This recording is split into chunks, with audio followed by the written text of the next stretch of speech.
ਪਰ ਉਹ ਤਾਂ ਇਹ ਵੀ ਗੱਲਾਂ ਕਰਦੇ ਨੇ ਕਿ ਜਿਹੜਾ ਸ਼ੀਤਲ ਅੰਗੁਰਾਲ ਹੈ ਉਹ ਵੀ 2 ਨੰਬਰੀਆਂ ਕਰਦਾ ਸੀ ਐਮਐਲਏ ਬਣਨ ਤੋਂ ਪਹਿਲਾਂ। ਐਵੀਡੈਂਸ ਕੋਈ ਇੱਕ ਫੋਟੋ ਬਹੁਤ ਵਾਇਰਲ ਕਰਦੇ ਨੇ ਪੁਲਿਸ ਦੇ ਨਾਲ ਤੁਹਾਡੀ। ਪਰ ਲੋਕ ਤਾਂ ਇਹ ਵੀ ਸਵਾਲ ਕਰਨਗੇ ਕਿ ਭਾਜਪਾ ਨੇ ਕੀ ਕੀਤਾ ਪੰਜਾਬ ਲਈ, ਭਾਜਪਾ ਨੇ ਪੰਜਾਬ ਦੇ ਕਿਸਾਨਾਂ ਤੇ ਜ਼ੁਲਮ ਕੀਤਾ, ਇਹ ਗੱਲਾਂ ਕਰਦੇ ਹੋਣਗੇ ਲੋਕ। ਝਾੜੂ ਤੀਲਾ ਤੀਲਾ ਕਰ ਦਿਓ, ਤੀਲਾ ਤੀਲਾ, ਕਿ ਪਤਾ ਲੱਗ ਜਾਵੇ ਕਿ ਜਿਹੜੇ ਪੰਜਾਬ ਦੇ 90 ਐਮਐਲਏ ਜਲੰਧਰ 'ਚ ਬੈਠੇ ਆ ਵੈਸਟ ਦੇ ਵਿੱਚ, ਕਿ ਸਾਡਾ ਹਾਲ ਵੀ 2 ਸਾਲ ਬਾਅਦ ਇਹੀ ਹੋਣਾ। ਅਜੇ ਅਣਖ ਦਾ ਸਵਾਲ ਹੈ। ਅੱਜ ਇਹਨਾਂ ਦੀ ਪੁਲਾੜ ਦੇਖੋ, ਅੱਜ ਮੇਰੇ ਝੰਡੇ ਲਾਏ ਜਾ ਰਹੇ ਆ, ਅੱਜ ਬੈਨਰ ਪਾੜੇ ਜਾ ਰਹੇ ਆ, ਪੋਸਟਰ ਲਾਏ ਜਾ ਰਹੇ ਆ। ਕਿਸ ਕਰਕੇ? ਹਾਰ ਦਿਖ ਰਹੀ ਹੈ। ਕਤਲਾਂ ਦੇ ਪਰਚੇ, ਸ਼ਰਾਬਾਂ ਦੇ ਪਰਚੇ, ਜਿਨ੍ਹਾਂ ਦੇ ਉੱਤੇ ਵੂ ਮਾਫੀਆ ਦੇ ਪਰਚੇ, ਜਿਨ੍ਹਾਂ ਦੇ ਉੱਤੇ ਲੁੱਟ ਖੋਹ ਦੇ ਪਰਚੇ, ਅੱਜ ਉਹ ਲੋਕ ਆਮ ਆਦਮੀ ਪਾਰਟੀ ਦੇ ਬੂਥਾਂ ਨੂੰ ਸਾਂਭਦੇ ਆ। ਅੱਜ ਚਿੱਟਾ ਤੇ ਰਹਿ ਗਿਆ, ਚੰਨੀ ਸਾਹਣੇ ਲੱਭੇ ਕਿੱਥੇ ਗਏ? 21 ਦਿਨ ਹੋ ਗਏ ਉਹਨਾਂ ਨੂੰ ਬਣੇ ਐਮਪੀ। ਕਿੰਨੇ ਬੰਦੇ ਅੰਦਰ ਕਰਾਏ ਉਹਨਾਂ ਨੇ? ਸ਼ੀਤਲ ਅੰਗੁਰਾਲ ਦੇ ਕੋਲ ਵੈਸਟ ਦੇ ਲਈ ਕੀ ਪਲਾਨ ਹੈ? ਨਸ਼ਾ ਕਿਵੇਂ ਖਤਮ ਕਰਨਾ ਹੈ, ਲੋਟਰੀ ਮਾਫੀਆ, ਇਹ ਸਾਰਾ ਕਿਵੇਂ ਖਤਮ ਕਰਨਾ ਹੈ, ਜ਼ਰਾ ਉਹ ਦੱਸਿਓ ਤਾਂ ਕਿ ਲੋਕਾਂ ਦੀ ਭਰੋਸੇਯੋਗਤਾ ਤੁਹਾਡੇ 'ਚ ਫੇਰ ਹੀ ਬਣੂ। ਕਿਉਂਕਿ ਤੁਸੀਂ ਪਹਿਲਾਂ ਐਮਐਲਏ ਤੁਹਾਨੂੰ ਬਣਾਇਆ, ਤੁਸੀਂ ਛੱਡ ਗਏ, ਕਿਤੇ ਐਤਕੀ ਫੇਰ ਨਾ ਹੋਈ ਕੰਮ ਹੋ ਜਾਵੇ। ਇਹ ਸਰਕਾਰ ਜੇ ਲੋਕਾਂ ਨੂੰ ਘਰਾਂ 'ਚ ਕਹਿ ਰਹੇ ਕਿ ਜਿਹੜਾ ਵੀ ਮਾੜਾ ਕਰਮ ਉਹ ਐਮਐਲਏ ਸ਼ੀਤਲ ਦਾ ਸੀ, ਸਾਡਾ ਨਹੀਂ ਸੀ, ਫਿਰ ਮੁੱਖ ਮੰਤਰੀ ਨੂੰ ਅਸਤੀਫਾ ਦੇਣਾ ਚਾਹੀਦਾ ਨੈਤਿਕ ਆਧਾਰ ਦੇ ਉੱਤੇ। ਅਗਰ ਉਹਨਾਂ ਕੋਲ ਇੱਕ ਵੀ ਐਵੀਡੈਂਸ ਹੈ ਮੇਰੇ ਖਿਲਾਫ ਕਾਰਵਾਈ ਕਰੋ, ਮੇਰੇ ਤੇ ਪਰਚਾ ਦੇਣ, ਮੇਰੇ ਤੇ ਐਫਆਈਆਰ। ਅਗਰ ਮੇਰੇ ਖਿਲਾਫ ਕੋਈ ਪ੍ਰੂਫ ਹੈਗਾ 13 ਤਰੀਕ ਪ੍ਰਮਾਤਮਾ ਨੇ ਅਗਰ ਮੈਨੂੰ ਇਸ ਵਾਹਿਗੁਰੂ ਨੇ ਇਸ ਕੁਰਸੀ ਤੇ ਬਿਠਾ ਦਿੱਤਾ, ਮੇਰੀ ਜੇ ਜਿੱਤ ਦੇ ਦਿੱਤੀ, ਉਧਰ ਮੇਰੀ ਜਿੱਤ ਦੀ ਤਿਆਰੀ ਹੋਏਗੀ, ਉਧਰ ਮੁੱਖ ਮੰਤਰੀ ਜਾਣ ਦੀ ਤਿਆਰੀ ਹੋਏਗੀ। ਠੀਕ ਹੈ।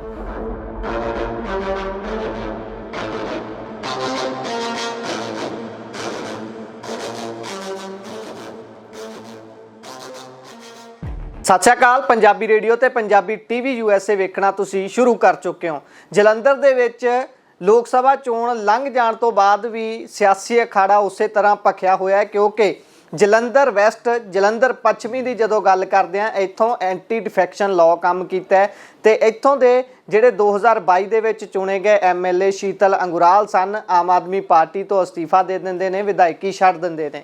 ਉਸ ਤੋਂ ਬਾਅਦ ਹੁਣ ਕਾਲੀ ਦੇ ਨਾਲ ਇੱਥੇ ਇਲੈਕਸ਼ਨ ਕਰਵਾਈ ਗਈ ਹੈ ਤੇ ਇਹ ਇਲੈਕਸ਼ਨ ਦੇ ਵਿੱਚ ਇਸ ਸਮੇਂ ਹਰ ਪਾਰਟੀ ਆਪਣਾ ਸਿਰ ਧੜ ਦੀ ਬਾਜੀ ਲਾ ਕੇ ਜ਼ੋਰ ਲਾ ਰਹੀ ਹੈ। ਮੁੱਖ ਮੰਤਰੀ ਭਗਵੰਤ ਮਾਨ ਖੁਦ ਪੰਜਾਬੀਆਂ ਦੇ, ਪੂਰੇ ਪੰਜਾਬ ਦੇ 3 ਕਰੋੜ ਤੋਂ ਵੱਧ ਲੋਕਾਂ ਦੇ ਕੰਮਾਂ ਨੂੰ ਛੱਡ ਕੇ ਇੱਥੇ ਕੋਠੀ ਲੈ ਕੇ ਰਹਿ ਰਹੇ ਨੇ ਤੇ ਜ਼ੋਰ ਲਾ ਰਹੇ ਨੇ ਕਿ ਜਲੰਧਰ ਵੈਸਟ ਜਿਹੜੀ ਕਿ ਇਸ ਸਮੇਂ ਸਭ ਦੇ ਲਈ ਨੱਕ ਦਾ ਸਵਾਲ ਬਣੀ ਹੋਈ ਸੀਟ ਹੈ, ਉਸ ਨੂੰ ਜਿੱਤ ਕੇ ਆਪਣੀ ਝੋਲੀ 'ਚ ਪਾਉਣ ਅਤੇ ਬਾਕੀ ਪਾਰਟੀਆਂ ਵੀ ਪੂਰੀ ਜੱਦੋ-ਜਹਿਦ ਕਰ ਰਹੀਆਂ ਨੇ।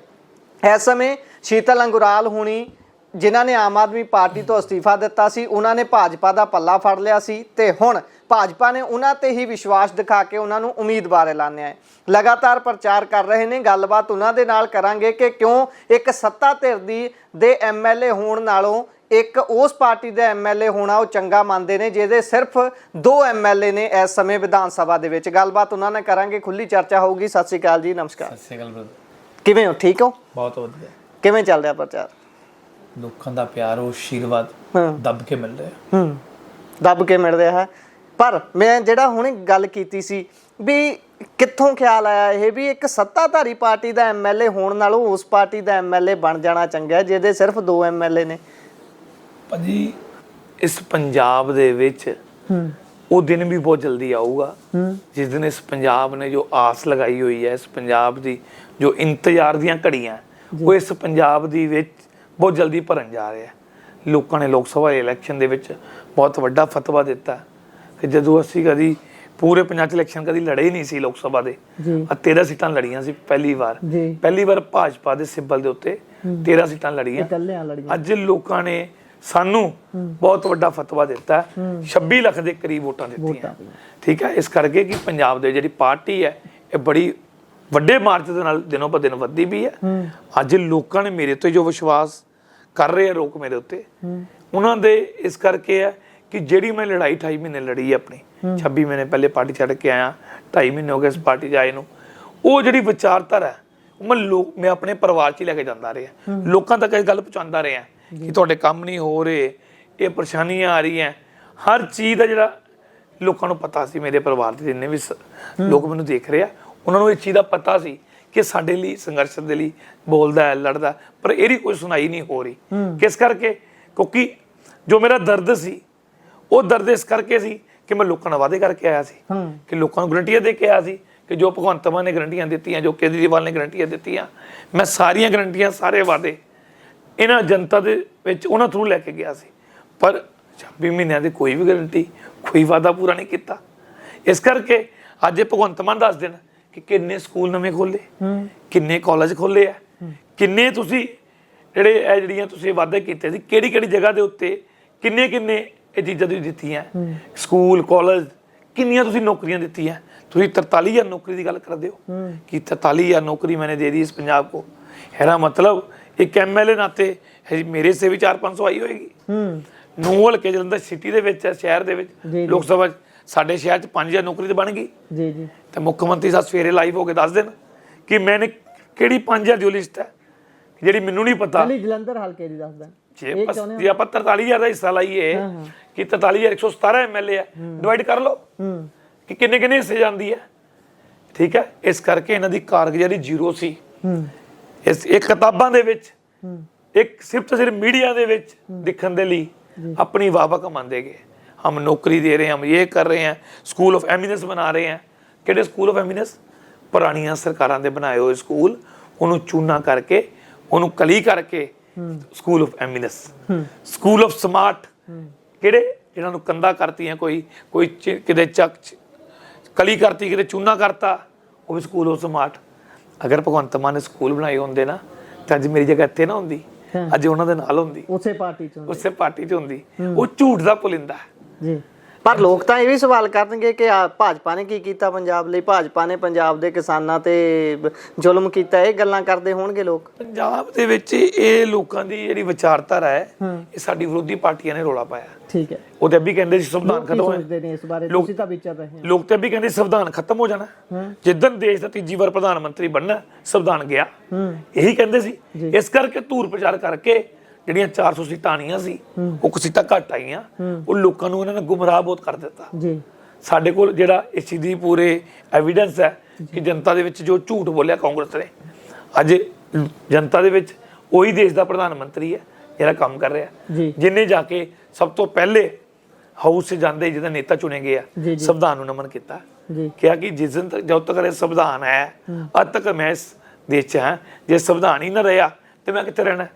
ਜਿਹੜੇ ਲੋਕ ਕਹਿ ਰਹੇ ਸੀ ਸੰਵਿਧਾਨ ਤੋੜਨਾ, ਉਸ ਦਿਨ ਉਹਨਾਂ ਦੇ ਮੂੰਹ ਦੇ ਉੱਤੇ ਬਹੁਤ ਵੱਡੀ ਚਪੇੜ ਪਈ। ਉਹਨਾਂ ਨੂੰ ਬੋਲਣ ਦੇ ਲਈ ਅੱਜ ਉਹਨਾਂ ਕੋਲ ਕੋਈ ਗੱਲ ਨਹੀਂ ਹੈ। ਇਹੀ ਚੀਜ਼ ਮੈਂ ਕਹਿ ਰਿਹਾ ਕਿ ਜੇ 28 ਮਹੀਨਿਆਂ ਦਾ ਕੰਮ ਕੀਤੇ ਮੇਰੇ ਮੁੱਖ ਮੰਤਰੀ ਨੇ, ਕਿ ਨੌਕਰੀਆਂ ਦਿੱਤੀਆਂ, ਜੇ ਸਕੂਲ ਬਣਾਏ ਹੈ, ਜੇ ਕਾਲਜ ਬਣਾਏ ਹੈ, ਮੇਰੇ ਹਲਕੇ ਦੀ ਡਿਵੈਲਪਮੈਂਟ ਕੀਤੀ ਹੈ, ਤੇ ਵੋਟ ਇਹਨਾਂ ਨੂੰ ਦੇ ਦਿਓ। ਮੈਨੂੰ ਨਹੀਂ ਚਾਹੀਦੀ ਵੋਟ, ਦੇ ਦਿਓ ਆਮ ਆਦਮੀ ਨੂੰ ਪਾ ਦੇਣ। ਜੇ ਨਹੀਂ ਕੀਤਾ ਕੰਮ, ਇਹਨਾਂ ਨੂੰ ਆਪਣੀ ਗਲੀਆਂ 'ਚ ਭਜਾ ਦਿਓ, ਝਾੜੂ ਤੀਲਾ ਕਰ ਦਿਓ, ਤੀਲਾ ਕਿ ਪਤਾ ਲੱਗ ਜਾਵੇ ਕਿ ਜਿਹੜੇ ਪੰਜਾਬ ਦੇ 90 MLA ਜਲੰਧਰ 'ਚ ਬੈਠੇ ਆ ਵੈਸਟ ਦੇ ਵਿੱਚ, ਕਿ ਸਾਡਾ ਹਾਲ ਵੀ 2 ਸਾਲ ਬਾਅਦ ਇਹੀ ਹੋਣਾ ਹੈ। ਉਹਨਾਂ ਨੂੰ ਅੱਜ ਹੀ ਪਤਾ ਲੱਗ ਜਾਣ, ਸ਼ਾਇਦ ਤੁਹਾਡੇ ਕਰਕੇ ਜਲੰਧਰ ਵੈਸਟ ਦੇ ਲੋਕ ਅਗਰ ਤੀਲਾ ਕਰ ਦੇਣ, ਸ਼ਾਇਦ ਮੇਰੇ ਉਹ ਪੰਜਾਬ ਬਚ ਜਾਵੇ, ਜਿਹੜਾ ਪੰਜਾਬ ਮੇਰਾ ਅੱਜ ਆਪਣਾ ਇਹਨਾਂ ਦੇ ਇੰਤਜ਼ਾਰ 'ਚ ਬੈਠਾ ਹੈ ਕਿ ਕਦੋਂ ਨਵੇਂ ਸਕੂਲ, ਕਦੋਂ ਨਵੇਂ ਕਾਲਜ, ਕਦੋਂ ਨੌਕਰੀ ਮਿਲੇਗੀ, ਕਦੋਂ ਮੇਰੀ ਮਾਂ ਨੂੰ 1000 ਰੁਪਇਆ ਮਿਲੂਗਾ, ਕਦੋਂ ਮੇਰੀ ਭੈਣ ਨੂੰ 1000 ਰੁਪਇਆ ਮਿਲੇਗਾ। ਸ਼ਾਇਦ ਉਹਨਾਂ ਹਲਕਿਆਂ ਦੀ ਡਿਵੈਲਪਮੈਂਟ ਹੋ ਜਾਵੇ ਜਿੱਥੇ ਇਹਨਾਂ ਨੇ ਦੁੱਕੀ ਨਹੀਂ ਲਗਾਈ ਤੱਕ। ਜਲੰਧਰ ਵੈਸਟ ਇੰਨਾ ਜ਼ਰੂਰੀ ਹੈ ਜਾਂ ਇੰਨਾ ਕੀਮਤੀ ਹੈ ਪੰਜਾਬ ਸਰਕਾਰ ਦੇ ਲਈ ਕਿ ਸਾਰੇ ਦੇ ਸਾਰੇ MLA ਵੀ ਆ ਕੇ ਬਹਿ ਗਏ, ਮੁੱਖ ਮੰਤਰੀ ਸਾਹਿਬ ਖੁਦ ਆਪ ਇੱਥੇ ਕੋਠੀ ਲੈ ਲੈਂਦੇ ਨੇ, ਜਿਹੜੇ ਹਲਕਿਆਂ ਤੋਂ ਉਹ MLA ਨੇ, ਉੱਥੇ ਦੇ ਲੋਕ ਤਾਂ ਦੇਖਦੇ ਹੋਣਗੇ ਸਾਡਾ ਕੰਮ ਕਿੱਦਾਂ ਹੋ। ਅਜੇ ਅਣਖ ਦਾ ਸਵਾਲ ਹੈ। ਅੱਜ ਇਹਨਾਂ ਦੀ ਪੁਲਾੜ ਦੇਖੋ, ਅੱਜ ਮੇਰੇ ਝੰਡੇ ਲਾਏ ਜਾ ਰਹੇ ਆ, ਅੱਜ ਬੈਨਰ ਪਾੜੇ ਜਾ ਰਹੇ ਆ, ਪੋਸਟਰ ਲਾਏ ਜਾ ਰਹੇ ਆ। ਕਿਸ ਕਰਕੇ? ਹਾਰ ਦਿਖ ਰਹੀ ਹੈ। ਅੱਜ ਆਮ ਆਦਮੀ ਦਾ ਕੋਈ ਪੋਸਟਰ ਲਵਾ ਕੇ ਰਾਜੀ ਨਹੀਂ, ਝੰਡਾ ਲਵਾ ਕੇ ਰਾਜੀ ਨਹੀਂ। ਅੱਜ ਕਿਹੜੇ ਲੋਕ ਇਹਨਾਂ ਦੇ ਕੰਮ ਕਰ ਰਹੇ ਆ? ਅੱਜ ਆਮ ਆਦਮੀ ਦੀ ਕਿਹਨਾਂ ਨੇ ਕਮਾਨ ਸਾਂਭੀ ਹੋਈ ਹੈ? ਜਿਨ੍ਹਾਂ ਲੋਕਾਂ ਦੇ ਉੱਤੇ ਕਤਲਾਂ ਦੇ ਪਰਚੇ, ਸ਼ਰਾਬਾਂ ਦੇ ਪਰਚੇ, ਜਿਨ੍ਹਾਂ ਦੇ ਉੱਤੇ ਵੂ ਮਾਫੀਆ ਦੇ ਪਰਚੇ, ਜਿਨ੍ਹਾਂ ਦੇ ਉੱਤੇ ਲੁੱਟ ਖੋਹ ਦੇ ਪਰਚੇ, ਅੱਜ ਉਹ ਲੋਕ ਆਮ ਆਦਮੀ ਪਾਰਟੀ ਦੇ ਬੂਥਾਂ ਨੂੰ ਸਾਂਭ ਰਹੇ ਆ। ਅੱਜ ਆਮ ਆਦਮੀ ਪਾਰਟੀ ਦੀ ਮੀਟਿੰਗਾਂ ਕਰਾ ਰਹੇ ਆ, ਜਿਨ੍ਹਾਂ ਲੋਕਾਂ ਨੂੰ ਲੋਕ ਪਸੰਦ ਨਹੀਂ ਕਰਦੇ। ਅੱਜ ਉਹ ਲੋਕ ਚਲਾਣਗੇ ਮੇਰੇ ਜਲੰਧਰ ਨੂੰ। ਇਸ ਕਰਕੇ ਮੇਰੇ ਲਈ ਬਹੁਤ ਖੁਸ਼ੀ ਦੀ ਗੱਲ ਹੈ ਕਿ ਜਿਨ੍ਹਾਂ ਲੋਕਾਂ ਨੂੰ ਕਮਾਨ ਦਿੱਤੀ ਇਹਨਾਂ ਨੇ, ਅੱਜ ਮੇਰੇ ਲੋਕ ਫਤਵਾ ਦੇਣ ਨੂੰ ਤਿਆਰ ਹੈ। ਪਰ ਉਹ ਤਾਂ ਇਹ ਵੀ ਗੱਲਾਂ ਕਰਦੇ ਨੇ ਕਿ ਜਿਹੜਾ ਸ਼ੀਤਲ ਅੰਗੁਰਾਲ ਹੈ ਉਹ ਵੀ 2 ਨੰਬਰੀਆਂ ਕਰਦਾ ਸੀ MLA ਬਣਨ ਤੋਂ ਪਹਿਲਾਂ। ਐਵੀਡੈਂਸ ਕੋਈ? ਇੱਕ ਫੋਟੋ ਬਹੁਤ ਵਾਇਰਲ ਕਰਦੇ ਨੇ ਪੁਲਿਸ ਦੇ ਨਾਲ ਤੁਹਾਡੀ। ਕਿਹਦੇ ਨਾਲ? ਪੁਲਿਸ ਨੇ ਤੁਹਾਨੂੰ ਫੜਿਆ ਹੋਇਆ ਜਿਸ ਦੇ ਵਿੱਚ ਉਹ ਫੋਟੋ ਕਈ ਲੋਕ ਪਾ ਕੇ ਸਾਂਝੀ ਕਰਕੇ ਕਹਿੰਦੇ ਨੇ ਕਿ ਇਹਨੂੰ ਜਿਤਾਉਣਾ ਹੈ। ਮੈਨੂੰ ਕੋਰਟ ਨੇ ਬਰੀ ਕੀਤਾ। ਹਾਂ, ਮੈਨੂੰ ਕੋਰਟ ਨੇ ਬਰੀ ਕੀਤਾ ਜੀ। ਐਵੀਡੈਂਸ ਨਹੀਂ ਦੇ ਪਈ। ਪੁਲਿਸ ਦੀਆਂ 42 ਗਵਾਹੀਆਂ ਸੀ, ਕਿੱਥੇ ਗਈਆਂ ਜੀ? ਹਾਈ ਕੋਰਟ ਨੇ ਜਦੋਂ ਐਕਸ਼ਨ ਲਿਆ। ਇੱਕ ਹੋਰ ਗੱਲ ਇੱਥੇ ਵਿੱਚ ਹੀ ਜੋੜ ਦਿੰਨੇ ਆ, ਜਦੋਂ ਲੋਕ ਸਭਾ ਹੋਈ ਹੈ ਉਸ ਵੇਲੇ ਇਹ ਖਬਰਾਂ ਨੇ ਬਹੁਤ ਤੂਲ ਫੜਿਆ ਸੀ ਕਿ ਹੁਣ ਸ਼ੀਤਲ ਅੰਗਰਾਲ ਤੇ ਕਾਰਵਾਈ ਹੋਣੀ ਹੈ, ਉਸ ਨੂੰ ਜੇਲ੍ਹ ਜਾਣਾ ਮੈਂ ਡਰਦਾ ਉਹ ਮੇਰੀ 1000 ਦਾ 20 ਪਰਚੇ ਕਰਦਾ। ਪਰਚਿਆਂ ਦੇ ਨਹੀਂ ਡਰਦਾ, ਆਪਣੇ ਲੋਕਾਂ ਦੇ ਲਈ ਲੜਾਈ ਲੜਨੀ ਹੈ। ਜਲੰਧਰ ਵੈਸਟ ਮੇਰਾ ਪਰਿਵਾਰ ਹੈ, ਉਹਨਾਂ ਦੇ ਲਈ ਸੰਘਰਸ਼ ਕਰਾਂਗਾ। ਮੇਰੇ ਤੇ ਸਰਕਾਰ 20 ਪਰਚੇ ਕਰੇ 10 ਕਰੇ, ਪਰ ਐਵੀਡੈਂਸ ਲੈ ਕੇ ਆਵੇ ਜੀ। ਬਿਨਾਂ ਐਵੀਡੈਂਸ ਤੋਂ ਕੁਝ ਨਹੀਂ ਹੋਣਾ। ਸ਼ੀਤਲ ਅੰਗਰਾਲ ਕਿਸੇ ਦਾ ਪਾਣੀ ਨਹੀਂ ਪੀ ਸਕਦਾ। ਮੈਨੂੰ ਮੇਰੇ ਗੁਰੂ ਮਹਾਰਾਜ ਨੇ ਬਹੁਤ ਕਿਰਪਾ, ਮੇਰੇ ਪਰਿਵਾਰ ਉੱਤੇ ਬਹੁਤ ਕਿਰਪਾ। ਪਰ ਜਿਹੜੇ ਲੋਕ ਅਜਿਹਾ ਕਹਿ ਰਹੇ ਆ, ਮੈਂ ਅਰਦਾਸ ਕਰ ਰਿਹਾ ਗੁਰੂ ਮਹਾਰਾਜ ਦੇ ਅੱਗੇ, ਮੈਂ ਮਹਾਰਾਜ ਤੁਹਾਡੇ ਚਰਨਾਂ 'ਚ ਹਾਜ਼ਰ ਹੋ ਕੇ ਕਹਿ ਰਿਹਾ ਕਿ ਅਗਰ ਮੈਨੂੰ ਇਹ ਲੋਕ ਕਹਿੰਦੇ ਆ ਕਿ ਮੇਰਾ ਕਿਸੇ ਨਾਲ ਕੋਈ ਲਿੰਕ ਹੈ ਤਾਂ ਮੇਰਾ ਕੱਖ ਨਾ ਰਵੇ ਜੀ। ਅਗਰ ਜਿਹੜੇ ਲੋਕ ਮੇਰੇ ਪਰਿਵਾਰ ਨੂੰ, ਮੇਰੇ ਬੱਚਿਆਂ ਨੂੰ ਭੰਡ ਰਹੇ ਆ, ਮੇਰੀ ਬੇਟੀ ਹੈ 16 ਸਾਲ ਦੀ, 14 ਸਾਲ ਦਾ ਬੇਟਾ, ਮੇਰੀਆਂ ਭਤੀਜੀਆਂ, ਮੇਰੇ ਭਤੀਜੇ ਆ, ਮੈਂ ਅੱਜ ਪੂਰੀ ਫੈਮਿਲੀ ਜੁਆਇੰਟ 'ਚ ਰਹਿਣਾ। ਇਹ ਲੋਕ ਅੱਜ ਵੋਟ ਦੇ ਖਾਤਰ ਮੇਰੇ ਪਰਿਵਾਰ ਨੂੰ ਭੰਡ ਰਹੇ ਆ। ਪਰ ਜੇ ਲੋਕ ਮੈਨੂੰ ਝੂਠਾ ਭੰਡਣ ਤੇ ਗੁਰੂ ਮਹਾਰਾਜ ਇਹਨਾਂ ਦਾ ਵੀ ਕੱਖ ਨਾ ਰਵੇ। ਜਿਹੜੇ ਵੋਟ ਦੀ ਖਾਤਰ ਅੱਜ ਇੰਨੀ ਗੰਦੀ ਨੀਅਤ ਉਤਰ ਆਏ ਆ, ਅੱਜ ਮੇਰੇ ਉੱਤੇ ਗੰਦੇ ਗੰਦੇ ਲਫ਼ਜ਼ ਲਗਾਏ ਜਾ ਰਹੇ ਆ। ਇਸ ਕਰਕੇ ਮੈਨੂੰ ਆਪਣੇ ਪ੍ਰਮਾਤਮਾ ਦੇ ਉੱਤੇ ਬਹੁਤ ਵਿਸ਼ਵਾਸ ਹੈ। ਝੋਲੀ ਅੱਡ ਕੇ ਕਹਿ ਰਹੇ ਆ ਕਿ ਇਹਨਾਂ ਦਾ ਜਿਹੜੇ ਲੋਕ ਮੇਰੇ ਤੇ ਝੂਠਾ ਇਲਜ਼ਾਮ ਲਾਣਗੇ ਬਿਨਾਂ ਪ੍ਰੂਫ ਦੇ, ਉਹਨਾਂ ਦਾ ਕੱਖ ਨਾ ਰਵੇ ਜੀ। ਤੇ ਜਲੰਧਰ ਦੇ ਵਿੱਚੋਂ ਜੇ ਆਪਾਂ ਗੱਲ ਲੋਕ ਸਭਾ ਦੀ ਕਰੀਏ ਤਾਂ ਚਰਨਜੀਤ ਸਿੰਘ ਚੰਨੀ ਹੁਣੀ ਜਿੱਤੇ ਨੇ। ਬਹੁਤ ਸਾਰੇ ਹਲਕਿਆਂ 'ਚ ਉਹਨਾਂ ਦੀ ਲੀਡ ਵੀ ਰਹੀ ਤੇ ਉਹਨਾਂ ਨੇ ਬਹੁਤ ਸਾਰੀਆਂ ਗੱਲਾਂ ਵੀ ਕੀਤੀਆਂ। ਹੁਣ ਵੀ ਉਹਨਾਂ ਨੂੰ ਕਮਾਨ ਦਿੱਤੀ ਹੋਈ ਹੈ ਕਿ ਐਤਕੀ ਜਲੰਧਰ ਵੈਸਟ ਤੋਂ ਜੇਕਰ ਜਿੱਤ ਦਰਜ ਕਰਾਉਣੀ ਹੈ ਕਾਂਗਰਸ ਨੂੰ ਤੇ ਉਹ ਚੰਨੀ ਨੇ ਕਰਾਉਣੀ ਹੈ। ਚੰਨੀ ਹੁਣੀ ਇੱਕ ਗੱਲ ਵੀ ਕਹਿੰਦੇ ਸੀ ਕਿ ਜਾਂ ਤਾਂ ਜਲੰਧਰ 'ਚ ਹੁਣ ਚਿੱਟਾ ਰਹੂ ਤੇ ਜਾਂ ਮੈਂ ਰਹੂੰ। ਕੀ ਕਹੋਗੇ ਚੰਨੀ ਦੀ ਕਮਾਂਡ ਹੇਠ ਲੱਗਦਾ ਕੋਈ ਡਰ ਆਉਂਦਾ ਕਾਂਗਰਸ ਜਿੱਤੂਗੀ? ਚੰਨੀ ਸਾਹਿਬ ਦਾ ਧੰਨਵਾਦ ਕਰਦਾ ਕਿ ਚਿੱਟਾ ਤੇ ਰਹਿ ਗਿਆ, ਚੰਨੀ ਸਾਨੂੰ ਲੱਭੇ। ਕਿੱਥੇ ਗਏ? 21 ਦਿਨ ਹੋ ਗਏ ਉਹਨਾਂ ਨੂੰ ਬਣੇ MP। ਕਿੰਨੇ ਬੰਦੇ ਅੰਦਰ ਕਰਾਏ ਉਹਨਾਂ ਨੇ, ਕਿੰਨੇ ਅਫਸਰਾਂ ਨੂੰ ਮਿਲੇ, ਕਿਹੜੀ ਰਿਪੋਰਟ ਬਣਾਣੀ ਸੀ? ਇਹ ਝੂਠ ਦਾ ਭੁਲੇਂਦਾ ਸੀ। ਅਸੀਂ ਤਾਂ ਕਹਿ ਰਹੇ ਸੀ ਘਰ ਘਰ ਕਿ ਤੁਸੀਂ ਲੋਕ ਪਛਤਾਓਗੇ, ਤੁਹਾਡੇ ਨਾਲ ਧੋਖਾ ਹੋ ਰਿਹਾ। ਇਹ ਚੰਨੀ ਕਹਿੰਦਾ ਜਾਂ ਤੇ ਰਹੂੰਗਾ, ਚਿੱਟਾ ਰਹੇਗਾ ਜਾਂ ਚੰਨੀ ਰਹੇਗਾ। ਚੰਨੀ ਤੇ ਲੱਭਿਆ ਨਹੀਂ, ਚਿੱਟਾ ਰਹਿ ਗਿਆ। ਚਿੱਟੇ ਦੇ ਲਈ 21 ਦਿਨ ਹੋ ਗਿਆ। ਚੰਨੀ ਸਾਹਿਬ ਤੁਸੀਂ ਵੇ ਝੂਠ ਦਾ ਭੁਲਿੰਦਾ ਕਹਿ ਦਿੱਤਾ, ਹੁਣ ਮੇਰਾ MLA ਬਣਾ ਦਿਓ, ਅਸੀਂ ਤਾਂ ਕੰਮ ਕਰਾਂਗੇ। ਇਹਦਾ ਮਤਲਬ ਇਹ ਇਲੈਕਸ਼ਨ ਆਉਂਦੇ ਰਹਿਣੇ ਆ, ਜਾਂਦੇ ਰਹਿਣੇ ਆ। ਆਪਾਂ ਉਹ ਗੱਲ ਕਰੀਏ ਜਿਹੜੀ ਲੋਕਾਂ ਨੂੰ ਵਾਜਬ ਲੱਗੇ। ਅੱਜ ਨਸ਼ਾ ਵੇਚਣ ਵਾਲੇ ਜਿਹੜੇ ਲੋਕ ਤੁਹਾਡੇ ਸੱਜੇ ਤੇ ਖੱਬੇ ਬੈਠੇ ਆ, ਅੱਜ ਤੁਹਾਡੇ ਰੋਡ ਸ਼ੋਅ ਜਿਹੜੇ ਲੋਕ ਕਰ ਰਹੇ ਆ, ਉਹ ਨਸ਼ਾ ਵੇਚਣ ਦੇ ਵੂ ਮਾਫੀਆ ਦੇ ਨੰਬਰ 1 ਕਿੰਗ। ਮੈਨੂੰ ਨਾਮ ਨਹੀਂ ਮੈਂ ਲੈ ਰਿਹਾ, ਇਸ ਕਰਕੇ ਜਲੰਧਰ ਦੇ ਲੋਕ ਇਸ ਚੀਜ਼ ਨੂੰ ਦੇਖ ਰਹੇ ਆ। ਉਹਨਾਂ ਲੋਕਾਂ ਦੀਆਂ ਫੋਟੋਆਂ, ਉਹਨਾਂ ਲੋਕਾਂ ਦੀਆਂ ਵੀਡੀਓ ਕਿ ਜਿਨ੍ਹਾਂ ਲੋਕਾਂ ਨੇ, ਕਈ ਲੋਕਾਂ ਦੇ ਘਰ ਉਜੜੇ, ਕਈ ਮਾਵਾਂ ਦੀ ਕੁੱਖਾਂ ਜੋ ਬੱਚੇ ਮਰ ਗਏ, ਅੱਜ ਉਹ ਲੋਕ ਚੰਨੀ ਦੇ ਸੱਜੇ ਚੰਨੀ ਦੇ ਖੱਬੇ ਬੈਠੇ ਆ। ਤੇ ਇਸ ਕਰਕੇ ਮੇਰੇ ਲੋਕ ਇਸ ਚੀਜ਼ ਨੂੰ ਬਹੁਤ ਗੌਰ ਨਾਲ ਦੇਖਦੇ ਆ। ਮੇਰਾ ਪਰਿਵਾਰ ਜਲੰਧਰ ਵੈਸਟ, ਜਿਨ੍ਹਾਂ ਦੀ ਦਿਨ ਰਾਤ ਮੈਂ ਸੇਵਾ ਕਰਦਾ, ਉਹ ਇਹਨਾਂ ਲੋਕਾਂ ਨੂੰ ਮਾਫ ਨਹੀਂ ਕਰਨਾ। ਸ਼ੀਤਲ ਅੰਗਰਾਲ ਦੇ ਕੋਲ ਵੈਸਟ ਦੇ ਲਈ ਕੀ ਪਲਾਨ ਹੈ? ਨਸ਼ਾ ਕਿਵੇਂ ਖਤਮ ਕਰਨਾ ਹੈ, ਲੋਟਰੀ ਮਾਫੀਆ, ਇਹ ਸਾਰਾ ਕਿਵੇਂ ਖਤਮ ਕਰਨਾ ਹੈ, ਜ਼ਰਾ ਉਹ ਦੱਸਿਓ ਤਾਂ ਕਿ ਲੋਕਾਂ ਦੀ ਭਰੋਸੇਯੋਗਤਾ ਤੁਹਾਡੇ 'ਚ ਫੇਰ ਹੀ ਬਣੂ। ਕਿਉਂਕਿ ਤੁਸੀਂ ਪਹਿਲਾਂ MLA ਤੁਹਾਨੂੰ ਬਣਾਇਆ, ਤੁਸੀਂ ਛੱਡ ਗਏ, ਕਿਤੇ ਐਤਕੀ ਫੇਰ ਨਾ ਉਹੀ ਕੰਮ ਹੋ ਜਾਵੇ। ਇਸ ਸਰਕਾਰ ਨੂੰ ਲੈਣਾ, ਸਰਕਾਰ ਦੇ ਜੇ ਦਿਲ 'ਚ ਚਾਵੇ, ਇੱਥੇ ਤੀਲਾ ਨਹੀਂ ਹਿਲ ਸਕਦਾ। ਸਰਕਾਰ ਅਗਰ ਦਿਲੋਂ ਚਾਵੇ ਤੀਲਾ ਨਹੀਂ ਹਿਲ ਸਕਦਾ ਜੀ। ਇਸ ਕਰਕੇ ਇਹ ਸਰਕਾਰ ਦੀ ਨਲਾਇਕੀ ਹੈ। ਸਰਕਾਰ ਆਪਣੀ ਕਮਿਟਮੈਂਟ ਤੋਂ ਭੱਜੀ ਹੈ। ਸਰਕਾਰ ਅਗਰ ਕਹਿੰਦੀ ਹੈ, ਅੱਜ ਲੋਕਾਂ ਨੂੰ ਘਰਾਂ 'ਚ ਕਹਿ ਰਹੇ ਕਿ ਜਿਹੜਾ ਵੀ ਮਾੜਾ ਕਰਮ ਉਹ MLA ਸ਼ੀਤਲ ਦਾ ਸੀ, ਸਾਡਾ ਨਹੀਂ ਸੀ, ਫਿਰ ਮੁੱਖ ਮੰਤਰੀ ਨੂੰ ਅਸਤੀਫਾ ਦੇਣਾ ਚਾਹੀਦਾ ਨੈਤਿਕ ਆਧਾਰ ਦੇ ਉੱਤੇ। ਅਗਰ ਉਹਨਾਂ ਕੋਲ ਇੱਕ ਵੀ ਐਵੀਡੈਂਸ ਹੈ, ਮੇਰੇ ਖਿਲਾਫ ਕਾਰਵਾਈ ਕਰੋ, ਮੇਰੇ ਤੇ ਪਰਚਾ ਦੇਣ, ਮੇਰੇ ਤੇ FIR। ਅਗਰ ਮੇਰੇ ਖਿਲਾਫ ਕੋਈ ਪ੍ਰੂਫ ਹੈਗਾ। ਅੱਜ ਜਲੰਧਰ ਸ਼ਹਿਰ ਦੇ ਵਿੱਚ ਕੱਲਾ ਵੈਸਟ ਨਸ਼ਾ ਨਹੀਂ ਵਿਕ ਰਿਹਾ, ਕਰਤਾਰਪੁਰ ਕੌਣ ਵੇਚ ਰਿਹਾ, ਨੌਰਥ 'ਚ ਕੌਣ ਵੇਚ ਰਿਹਾ, ਕੈਂਟ 'ਚ ਕੌਣ ਵੇਚ ਰਿਹਾ, ਸੈਂਟਰ 'ਚ ਕੌਣ ਵੇਚ ਰਿਹਾ, ਆਦਮਪੁਰ 'ਚ ਕੌਣ ਵੇਚ ਰਿਹਾ। ਅੱਜ ਨਕੋਦਰ ਦੇ ਵਿੱਚ ਰੇਤਾ ਦੇ ਮਾਫੀਆ ਕੌਣ ਹੈ, ਨਸ਼ਾ ਮਾਫੀਆ ਕੌਣ ਹੈ? ਅੱਜ ਜਾ ਕੇ ਨਕੋਦਰ ਦੇ ਗਲੀ ਗਲੀ 'ਚ ਪੁੱਛੋ ਕਿ ਕੌਣ ਹੈ ਉੱਥੇ ਦੇ ਮਾਫੀਆ। ਇਸ ਕਰਕੇ ਜੇ ਮੇਰੀ ਇੰਨੀ ਕੁ ਚੱਲਦੀ ਹੈ ਨਾ, ਫਿਰ ਮੁੱਖ ਮੰਤਰੀ ਨੂੰ ਚਾਹੀਦਾ ਕੁਰਸੀ ਤੋਂ ਰਿਜ਼ਾਈਨ ਕਰ ਜਾਵੇ। ਤੁਹਾਡੀ ਨਲਾਇਕੀ ਹੈ, ਤੁਸੀਂ ਪੰਜਾਬ ਨੂੰ ਲੁੱਟਿਆ। ਅੱਜ ਪੰਜਾਬ ਮੇਰਾ ਖਤਮ ਕਰ ਦਿੱਤਾ। ਅੱਜ ਮੈਂ ਤੁਹਾਡੇ ਨਾਲ ਖੜਾ ਨਹੀਂ ਹੋਇਆ, ਤੁਹਾਡੇ ਨਾਲ ਕੰਪਰੋਮਾਈਜ਼ ਨਹੀਂ ਕਰ ਪਾਇਆ। ਅੱਜ ਤੁਸੀਂ ਲੋਕ ਮੇਰੇ ਘਰ ਦੇ ਆਗੇ ਵਿੱਚ ਮੇਰੀ ਜੋ ਬਦਨਾਮੀ ਕਰ ਰਹੇ ਹੋ, ਲਿਆਓ ਇੱਕ ਐਵੀਡੈਂਸ। ਜੇ ਤੁਹਾਡੇ ਕੋਲ ਇੱਕ ਵੀ ਐਵੀਡੈਂਸ ਹੋਵੇ, ਮੈਂ ਇਲੈਕਸ਼ਨ ਨਹੀਂ ਲੜਾਂਗਾ। ਮੈਂ ਕੋਈ ਇਲੈਕਸ਼ਨ ਲੜਨਾ ਫਿਰ? ਜਨਤਾ 'ਚ ਕਿਉਂ ਜਾਣਾ? ਜੇ ਮੈਂ ਹੀ ਗਲਤ ਇਨਸਾਨ ਹੈ ਕਿਉਂ ਜਨਤਾ 'ਚ ਜਾਵਾਂ?